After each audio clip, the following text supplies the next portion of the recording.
Sadhguru Nath Maharaj Ki Jai, and welcome to Jagadambe Reads the Holy Books of India, Mahabharata433.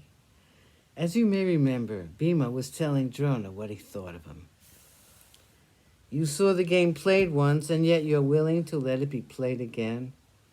I am not your pupil anymore, nor are you my guru. You have joined the enemies. You are the well-wisher, as I said before, of Duryodhana. You have announced yourself to be an enemy.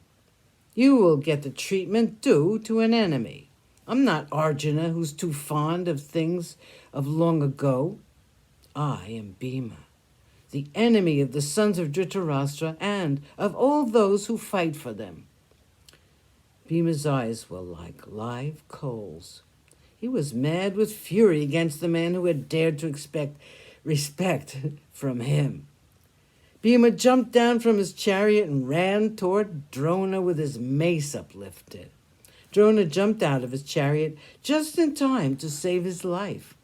The chariot and the charioteer were crushed beyond all recognition. The horses were dead too. Bhima, leaving the defenseless Drona behind, rushed toward the spot where Arjuna was fighting. The path had been made easy for Bhima by Satyaki. Bhima went forward, cutting his way through the enemy ranks. The elephant army came in for its share of destruction.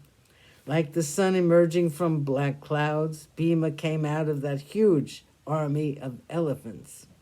Here Drona came in another chariot and challenged Bhima. Bhima had no more patience with Drona. He jumped from his chariot and dragged the chariot of Drona here and there. Drona was thrown off to the ground. He mounted another chariot and went away from Bhima to the outskirts of the Vyuha. Bhima wiped his hands and with a smile got into his chariot. He went as fast as the wind towards the end of the Vyuha. No one dared to come near him and challenge him.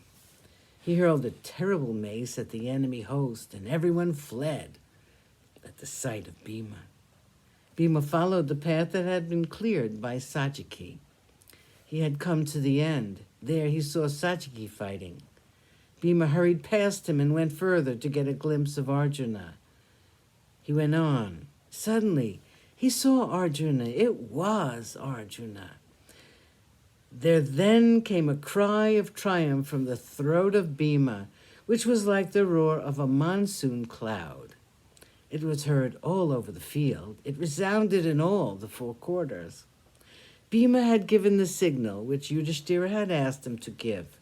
His mind would have no more worries now. Bhima shouted with joy.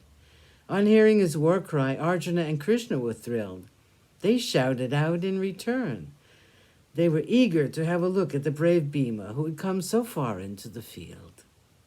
Yudhishthira heard all three voices, first the roar of Bhima, and then Arjuna and Krishna. He was happy. He was so happy. He cried with relief.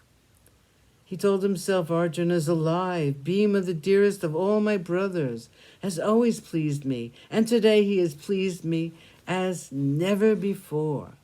Satyaki is alive, and Arjuna with Krishna is alive. There is no one so fortunate as I am. Bhima's war cry proved to the Kauravas that the Pandavas were coming to the help of Arjuna. It was necessary to do something to prevent the help from reaching Arjuna. Satyaki had come up, and now Bhima. Arjuna was there already. This trio, led by Krishna, would be formidable indeed. Radeya came to challenge Bhima. Bhima's cry of challenge was irritating him beyond measure. Radeya began the attack with a number of sharp arrows.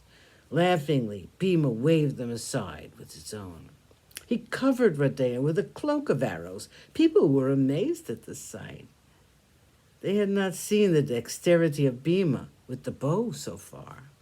He was famed for his attack with the mace and for his wrestling. This was something wonderful. Sadhguru Nath Maharaj Ki Jai. Thank you for coming. I hope you come again.